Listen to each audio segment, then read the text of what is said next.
advanced C with functions and structures, right? So आज हम देखते हैं नॉर्मल फंक्शंस के साथ हम पहले एक प्रोग्राम करेंगे. ओके, सो सबसे पहले एक नई फाइल लेते हैं यहाँ पे. ओके, जैसा कि आपको पहले से पता है, we have to include 2 files here. So include standard input output.h, then include connection console input output.h, right? Okay, now मैंने पहले ही कहा था, मैंने जैसे आपको लेक्चर में भी कहता हूँ कि 2 फाइल को इंक्लूड करने के बाद सबसे पहले आपको प्रोग्राम सेव कर देना है, फिर .c फंक्शन. ओके, सो उसका नाम हम देते हैं functions.c, राइट? सो नाउ हमारा प्रोग्राम सेव्ड है. Okay, now functions. So functions क्या होते हैं? Okay, it is a modules of your program. Okay, normally हम थियोरी में ये सीखते हैं कि अगर किसी प्रॉब्लम को आप एक साथ सॉल्व ना कर पाओ तो you have to divide and conquer, right? Divide and conquer means आपको प्रोग्राम को अलग अलग पार्ट्स में डिवाइड करना है और उसके बाद हर एक पार्ट को आपको सॉल्व करना है. ओके, सो अगर सी लैंग्वेज में कुछ ऐसा होता है कि आपको अगर बहुत बड़ा कोई प्रोग्राम है और उसको अगर आपको क्रिएट करना है, राइट? सो अगर मैं ये करूँ, क्या मैं एक मेन मेथड बनाऊँ, जैसा कि हमको कंपलसरी मेन मेथड बनानी होती है, और पूरा प्रोग्राम अगर मैं सिर्फ इस मेन मेथड में ही लिख दूँ, ओके, तो प्रॉब्लम क्या होगी? एक तो प्रोग्राम बहुत बड़ा हो जाएगा. सेकेंड चीज़, अगर कुछ भी एडिट या कुछ करना है या कुछ प्रॉब्लम सॉल्व करनी है अंदर या कुछ एरर है, तो आपको पूरा प्रोग्राम एक साथ देखना पड़ेगा. ओके, और फिर उसमें से प्रॉब्लम ढूंढनी पड़ेगी, right? So it is better way to divide your program into some number of functions. Okay, so उसके लिए हम उसको मॉड्यूलर प्रोग्रामिंग कहते हैं, that is a functions, right? So मैं बहुत ज़्यादा थ्योरी पार्ट में नहीं जाऊँगा कि फंक्शंस क्या होते हैं या कितने टाइप के होते हैं या रिटर्न टाइप क्या होती है या पैरामीटर्स क्या होते हैं, राइट? सो मैं बहुत डिटेल में या बहुत थियोरिकल पार्ट में नहीं जा रहा, मैं सिर्फ डायरेक्टली प्रैक्टिकली आपको दिखाता हूँ. ओके, सो क्योंकि ये चीज़ आप ऑलरेडी कर चुके हैं. ओके, आपके सेकेंड सेमेस्टर में आप एडवांस सी ऑलरेडी पढ़ चुके हैं, राइट? सो पहली बात कि फंक्शंस बनाने के लिए हमको 3 चीज़ों का ध्यान रखना है. एक, फंक्शन को डिक्लेयर करना, दूसरा फंक्शन को डिफाइन करना, और तीसरा फंक्शन को कॉल करना. ओके, फंक्शंस कितने टाइप के होते हैं? बहुत सारे टाइप्स होते हैं. जैसे हम 4 टाइप ऑलरेडी पढ़ चुके थे कि ऐसा कोई फंक्शन जो पैरामीटर्स लेता है लेकिन कुछ रिटर्न नहीं करता, ऐसा कोई फंक्शन जो कुछ रिटर्न नहीं करता लेकिन पैरामीटर्स देता है, राइट?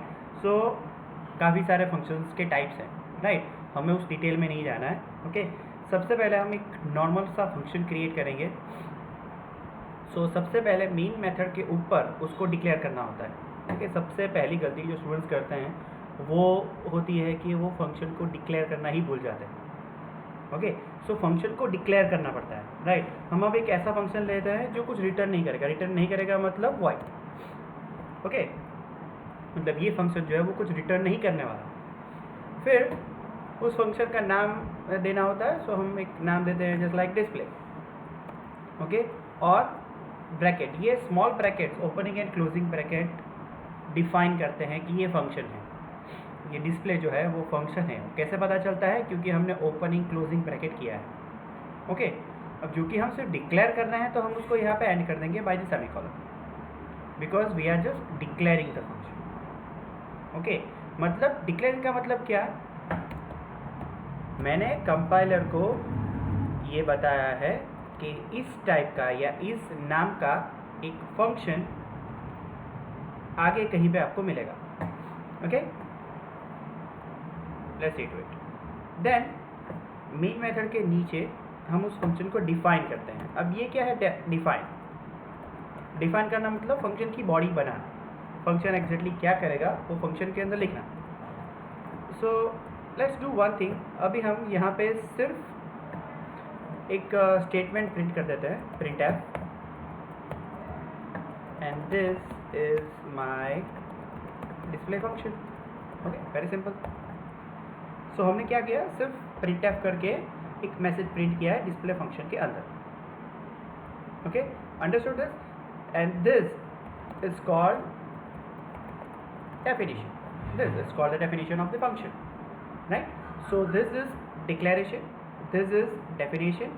Remember that अगर यहाँ पे void return type है, यहाँ पे void return type ही होनी चाहिए, यहाँ पे डिस्प्ले नाम का है तो यहाँ पे भी डिस्प्ले नाम ही होना चाहिए, कैपिटल स्मॉल का भी डिफरेंस नहीं होना चाहिए। ओके, अदरवाइज ये फंक्शन क्या होगा, एक अलग फंक्शन बन जाएगा जिसको आपने डिक्लेयर नहीं किया, और ये फंक्शन ऐसा बन जाएगा जिसको आपने डिफाइन नहीं किया, राइट? जैसे मान लो कि अगर मैं उसको यहाँ पे कैपिटल डी कर देता हूँ, तो ये कैपिटल डी मतलब ये कोई और फंक्शन है, डिस्प्ले नाम का कोई और फंक्शन है, और ये फंक्शन कोई और है, मतलब ये ऐसा फंक्शन बन गया जिसको हमने डिफाइन ही नहीं किया, और ये ऐसा फंक्शन बन गया जिसको हमने डिक्लेयर नहीं किया। ठीक है, so capital small, spelling, return type, parameters, ये सब कुछ सेम होना चाहिए, तो ही वो फंक्शन को आइडेंटिफाई कर सकता है, हमारा कंपाइलर फिर फंक्शन को आइडेंटिफाई कर सकता है। ठीक है, सो डिफाइनेशन हो गया, डिक्लेरेशन हो गया, तो अभी क्या बचा, कॉलिंग। ओके, तो मेन मेथड में हमको कॉल करना है function, right? So main method में हमको पता है कि हम सबसे पहले क्या करते हैं, क्लियर स्क्रीन, इसके ऊपर हम क्या करते हैं, वेरिएबल डिक्लेरेशन, राइट? लेकिन अभी हमारे पास कोई वेरिएबल नहीं है, ओके, लेकिन यहाँ पे हमको वेरिएबल डिक्लेरेशन करना होता है सबसे ऊपर, उसके बाद हम क्लियर स्क्रीन करते हैं। ओके, उसके बाद हम करेंगे मैथ फंक्शन जो हमारा बना हुआ है, फंक्शन को हम कॉल करेंगे, right? This is calling of function. What is this? It is a calling of function. ठीक है, सो डिक्लेरेशन हो गया, डेफिनेशन हो गया, कॉलिंग भी हो गया। ओके, अब इसको हम रन करके देखते हैं। रन करने के बाद अगर आपको ये printf ये स्टेटमेंट दिख जाता है, that means it's a perfect program. Okay, so मैं जाऊँगा कंपाइलेशन में, कंपाइल, कोई वार्निंग नहीं है, कोई एरर नहीं है, दैट्स ओके। फिर हम रन में जाएंगे एंड रन। ओके, सो यहाँ पे मुझे दिख रहा है, this is my display function. Okay, so ये फंक्शन हो गया, राइट? सो ये बहुत ही बेसिक थी, it is the most basic function you can have, right? जिसको हमने पहले डिक्लेयर किया, फिर मेन मेथड के नीचे उसको डिफाइन किया, और फिर यहाँ पे उसको कॉल किया। ओके, मान लो कि अगर मैं यहाँ से इसको निकाल देता हूँ, इसको मैंने कमेंट कर दिया, राइट? अब कमेंट करने से ये क्या हुआ कि ये चला गया, अब मैंने डिस्प्ले फंक्शन को डिक्लेयर नहीं किया है, मैंने उसको कॉल किया, फिर मैंने उसको डिफाइन किया, ओके, लेकिन मैंने उसको डिक्लेयर नहीं किया, right? So in that case क्या होगा कि जब हम प्रोग्राम को कंपाइल करते हैं, वो ऊपर से नीचे कंपाइल होता है। ऊपर से नीचे कंपाइल होने का मतलब ये है कि वो पहले इस स्टेटमेंट पे आएगा कि आपने डिस्प्ले फंक्शन को कॉल किया है, ओके, और जब वो इस स्टेटमेंट पे आएगा तब उसे ये नहीं पता है कि डिस्प्ले नाम का फंक्शन कोई है, क्योंकि हमने ऊपर डिक्लेरेशन निकाल दिया उसका, राइट? तो वो कौन सी एरर देगा, you can see to it. Error, एक एरर है, ओके, और एरर क्या है, type mismatch in redeclaration of display. Okay, so यहाँ पे डिक्लेयर नहीं किया है, इसकी वजह से ये एरर है, right? Type mismatch, type mismatch मतलब ये टाइप मिसमैच हो रही है डिस्प्ले फंक्शन की, राइट? ओके, और अगर मैं डिक्लेयर कर देता हूँ, और या तो फिर आप एक चीज़ कर सकते हैं कि आप इसको, ये जो हमने डिक्लेरेशन किया है, उस डिक्लेरेशन को आप मेन मेथड के ऊपर करो, ठीक है? ओके, सो इससे क्या होगा कि कंपाइलर जब कंपाइल करेगा तब तो वो ऊपर से नीचे आ रहा है, ऊपर से नीचे आ रहा है तो पहले उसको ये मिल जाएगा कि डिस्प्ले नाम का फंक्शन है जिसकी रिटर्न टाइप वॉइड है, ओके, उसके बाद मेन मेथड आएगी और फिर उसको कॉल करेगा, right? So and that case आपको कोई एरर नहीं मिलने वाली and you can execute. Okay, so I hope that I am clear about the declaration and definition. अगर डेफिनेशन मेन मेथड के ऊपर, मतलब अगर सिंपल वे में कहा जाए तो अगर डेफिनेशन आप फंक्शन को कॉल करने से पहले कर देते हो तो कॉलिंग में कोई प्रॉब्लम नहीं आएगी, ओके, लेकिन आप पहले कॉल कर रहे हैं उसके बाद उस फंक्शन को नीचे कहीं पे बना रहे हैं तो ऊपर कंपाइलर को डिक्लेरेशन करके कहना पड़ेगा कि मैं पूरे प्रोग्राम में कहीं पे भी ये डिस्प्ले नाम का फंक्शन बनाने वाला हूँ, राइट? तभी वो कंपाइलर अलाउ करेगा कि हाँ ठीक है तो आप कॉल कर सकते हैं, राइट। और जब वो आप कॉल करोगे तो वो पूरे प्रोग्राम को नीचे तक सर्च करने जाएगा और वहाँ से डिस्प्ले फंक्शन ढूंढ लेगा और उसके बाद वो उसको एग्जीक्यूट कर देगा, right. Okay, I hope I am clear about this, right. और नॉर्मली हम एक ही चीज़ करते हैं, आपको एक ही पैटर्न याद रखनी है कि हम पहले फंक्शन को डिक्लेयर करेंगे, फिर मेन मेथड बनाएंगे और मेन मेथड के बाद ही हम फंक्शन को डिफाइन करते हैं। ऐसा क्यों करते हैं, ओके, उसका अभी मैं आंसर नहीं दूंगा, ओके, क्योंकि it is a simple basic thing कि आपका जो मेन प्रोग्राम है वो आपका ऊपर होना चाहिए, ओके। यहाँ पे सिर्फ एक ही फंक्शन है, दैट्स ओके, सिर्फ एक ही फंक्शन है। लेकिन जब बड़े बड़े प्रोग्राम्स होते हैं तो उसके अंदर बहुत सारे फंक्शंस होते हैं, okay. It contains 20, 30, 50 functions, right. और सभी फंक्शन अगर आप पहले बना दो और उसके बाद नीचे मेन मेथड बनाओ तो उसमें थोड़ा प्रॉब्लम होगा, ओके। क्योंकि फिर आपको प्रोग्राम देखने के लिए कैसा एग्जीक्यूट हो रहा है उसके लिए आप बहुत नीचे जाओगे, मेन मेथड में जाओगे, एंड आफ्टर दैट वापस आपको फंक्शन क्लियर करने के लिए ऊपर आना पड़ेगा, राइट। और वैसे भी फंक्शनल प्रोग्रामिंग जो है वो बहुत बड़े बड़े प्रोग्राम्स के लिए ही होती है। अगर मुझे सिर्फ एक ही स्टेटमेंट प्रिंट करना होता तो मैं कभी भी ये फंक्शन नहीं बनाता, राइट। ये सिर्फ एग्जांपल के लिए है, पर सिर्फ एक दो प्रिंट स्टेटमेंट के लिए या कोई नॉर्मल सा काम करने के लिए हम फंक्शन नहीं बनाते। फंक्शन हम कब बनाते हैं, जब हमें बहुत सारी चीज़ें करनी होती है और बहुत अलग अलग टाइप की चीज़ें करनी है, ठीक है, ओके। सो आपको ये पैटर्न याद रखनी है। We are going to declare the function, then we'll use that function in main method or in some other methods, and after the main function we are going to define that function, okay, am I clear? all right, so दूसरा type भी देख लेते हैं function का। so let's say मैं function का नाम या एक दूसरा फंक्शन ही बना देता हूँ, जैसे the function is return type is void और फंक्शन का नाम है sum, जिसके अंदर मैं ये कह रहा हूँ कि दो पैरामीटर पास होंगे और दोनों पैरामीटर कौन से टाइप के होंगे, इंटीजर टाइप के, ओके। मतलब ये मैंने दूसरा फंक्शन डिक्लेयर किया है, फंक्शन की रिटर्न टाइप वॉइड है, फंक्शन का नाम सम है और फंक्शन के अंदर दो पैरामीटर पास होंगे और दो पैरामीटर के टाइप होंगे इंटीजर, मतलब दोनों टाइप इंटीजर के ही होने वाले, ठीक है, ओके। उसके बाद we have to define it, right. तो मैं यहाँ पे डिफाइन कर देता हूँ उसको, void sum integer a and integer b, okay. और जब हम डिफाइन करते हैं या किसी भी स्टेटमेंट के बाद जब हमें कर्ली ब्रैकेट स्टार्ट करना होता है तो उस स्टेटमेंट के पीछे कभी भी सेमीकोलन नहीं आता, ठीक है। बहुत सारे स्टूडेंट्स ये गलती करते हैं कि यहाँ पे सेमीकोलन रख देंगे, ओके, और फिर यहाँ से कर्ली ब्रैकेट भी स्टार्ट करेंगे, राइट। जिस स्टेटमेंट के नीचे कर्ली ब्रैकेट स्टार्ट होता है उस स्टेटमेंट के पीछे कभी भी सेमीकोलन नहीं आएगा, और जिस स्टेटमेंट के नीचे कर्ली ब्रैकेट स्टार्ट नहीं होता है उसके एंड में ऑलवेज सेमीकोलन आता है। सेमीकोलन क्या डिफाइन करता है, the end of the statement, okay. मतलब हमारा स्टेटमेंट यहाँ पे एंड हो रहा है, राइट। हमारा सम फंक्शन यहाँ पे एंड नहीं हो रहा है, हमारा सम फंक्शन कर्ली ब्रैकेट के अंदर है पूरा, राइट। सो ये बॉडी है उसकी और ये कर्ली ब्रैकेट दिखाता है, क्लोजिंग कर्ली ब्रैकेट, कि यहाँ पे फंक्शन एंड हो रहा है, तो यहाँ पे सेमीकोलन की ज़रूरत नहीं है, ठीक है, ओके। सो एक और चीज़, डिक्लेयर करते टाइम मैंने यहाँ पे इंटीजर सिर्फ डेटा टाइप लिखे, मैंने वेरिएबल नहीं लिखे, राइट, क्योंकि ज़रूरत नहीं है, ओके। जब हम फंक्शन को डिक्लेयर करते हैं तो मुझे कंपाइलर को सिर्फ यही बताना है कि दो इंटीजर वेरिएबल पास होंगे, कौन से नाम के पास होंगे वो बताने की ज़रूरत नहीं है, वो अपने आप देख लेगा, ठीक है। सिर्फ दो इंटीजर वेरिएबल पास हो रहे हैं, मतलब मुझे सिर्फ उसको डेटा टाइप बोलनी है कि भाई इंटीजर और इंटीजर, दो इंटीजर वेरिएबल पास होंगे, राइट। लेकिन जब मैं उसको डिफाइन करता हूँ तो मुझे वेरिएबल के नाम देने पड़ेंगे। क्यों देने पड़ेंगे, क्योंकि उस वेरिएबल को हम उस फंक्शन में यूज़ करने वाले हैं, ठीक है। अगर यूज़ ना करना होता तो पैरामीटर पास ही नहीं करते, कंपलसरी यूज़ करना ही है, अगर यूज़ करना है तो ही पैरामीटर है, राइट।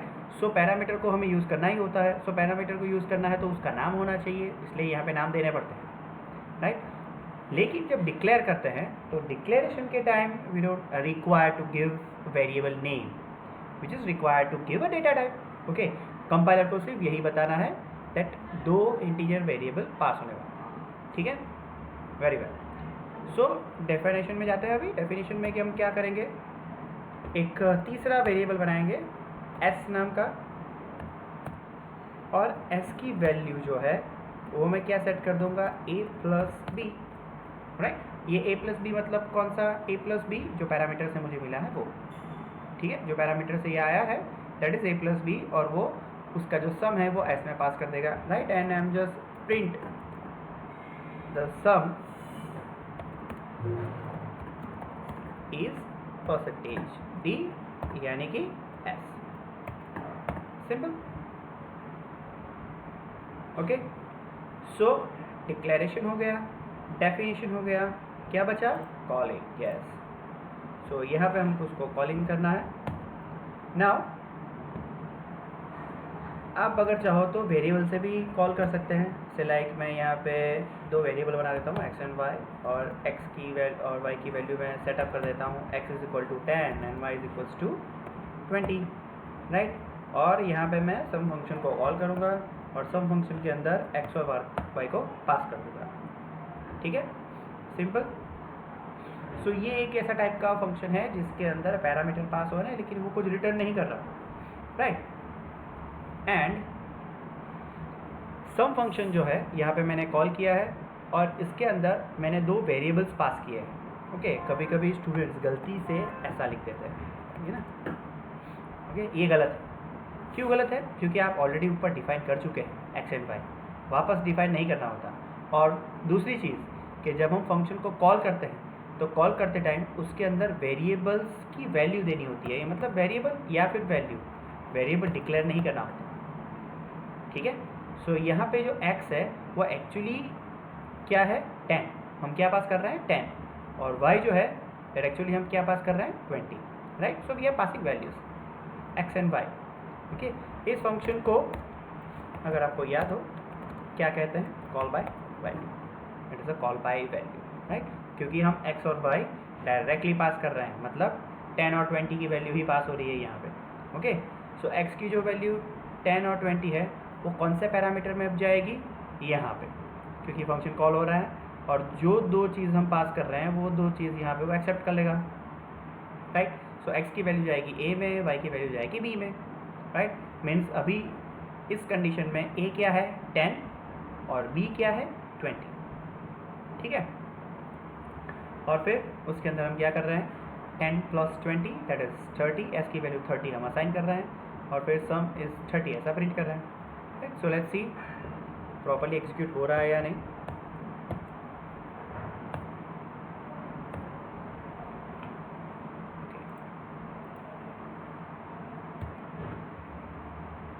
सॉरी, यहाँ पे जल्दी से प्रिंट एफ की जगह सिर्फ प्रिंट लिखेगा। Okay, so here it is, some is 30, very simple.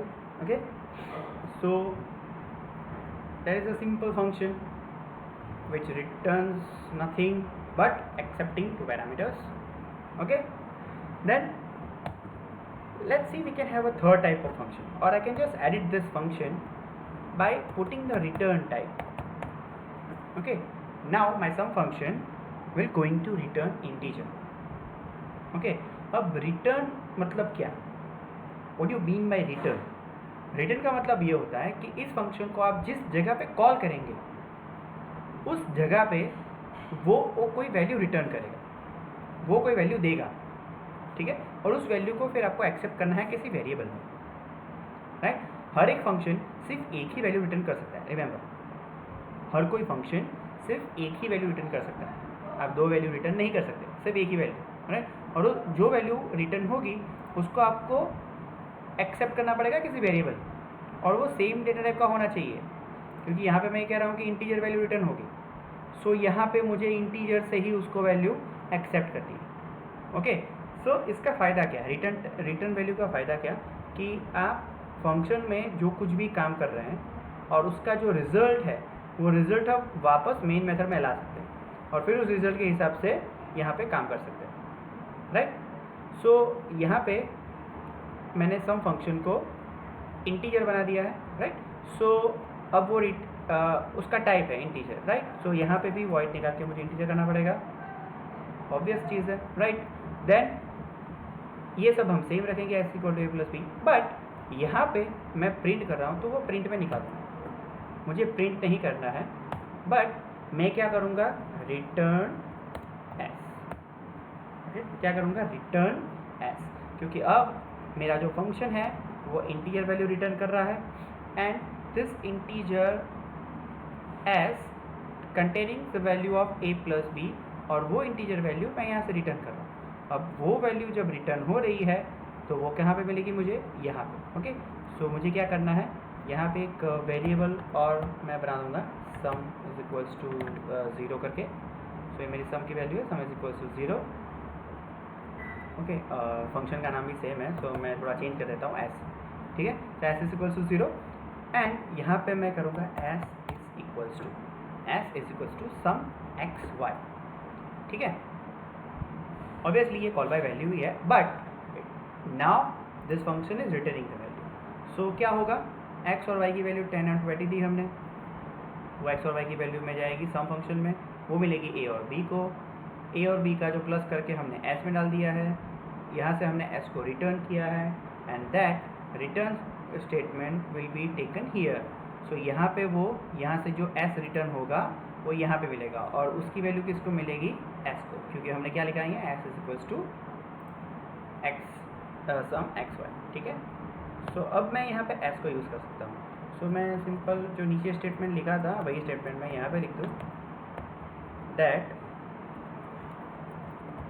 Some of x and Y is percentage D, और क्या डिस्प्ले करेंगे, एस। सिंपल बात है, ठीक है। So let's run it, 0 error, 0 warning, और सेम चीज, sum of x and Y is 30। Alright, okay. So I hope you understood this concept of function, right. कौन कौन सी चीज़ें ध्यान में रखनी है वापस मैं एक बार बता देता हूँ, ओके। एक तो है कि आपको फंक्शन को डिक्लेयर करना है, मेन मेथड के नीचे उसको डिफाइन करना है, और मेन मेथड में उसको कॉल करना है, ठीक है। फंक्शन कॉल करते टाइम, डिक्लेयर करते टाइम और डिफाइन करते टाइम आपको ये ध्यान में रखना है कि उसके रिटर्न टाइप और उसका नाम आप चेंज नहीं कर सकते। जो डिक्लेयर किया है वही एग्जैक्टली आपको डिफाइन करना पड़ेगा, ओके। आप उसको चेंज नहीं कर सकते, ओके। और रिटर्न टाइप अगर किसी फंक्शन की है, जस्ट लाइक सम फंक्शन की यहाँ पे इंटीजर रिटर्न टाइप है, सो आप जिस वेरिएबल में उसको एक्सेप्ट कर रहे हैं, जैसे मैं एस में एक्सेप्ट कर रहा हूँ, वो भी कंपलसरी क्या होना चाहिए, इंटीजर। और जब आप रिटर्न करते हैं उसको, जैसे मैं यहाँ पे रिटर्न कर रहा हूँ, तो जो वैल्यू रिटर्न कर रहे हैं वो भी कंपलसरी क्या होनी चाहिए, इंटीजर। एस रिटर्न हो रही है, एस इंटीजर है, और इसका टाइप भी इंटीजर है, तो इंटीजर ही रिटर्न हो रही है। मतलब हर जगह पे आपका डेटा टाइप मैच होना चाहिए, ठीक है। Without matching you can not return the value, okay. In some cases it is possible, but not in every case, right. और उसके बारे में भी हम नेक्स्ट वीडियो में देखेंगे कि वो किस तरह से पॉसिबल है, ठीक है, okay. So I hope you understand this topic, right. मेरा जो नेक्स्ट वीडियो होगा उसमें हम एरे डिफाइन करेंगे, और एरे के साथ फंक्शन को कैसे वर्कआउट करते हैं वो देखेंगे, राइट। बट उससे पहले इट इज़ ऑब्वियस कि आप इस कॉन्सेप्ट को थोड़ा अच्छे से समझ लो, okay, and after that we'll continue with the arrays, and then we'll continue with the structures, okay.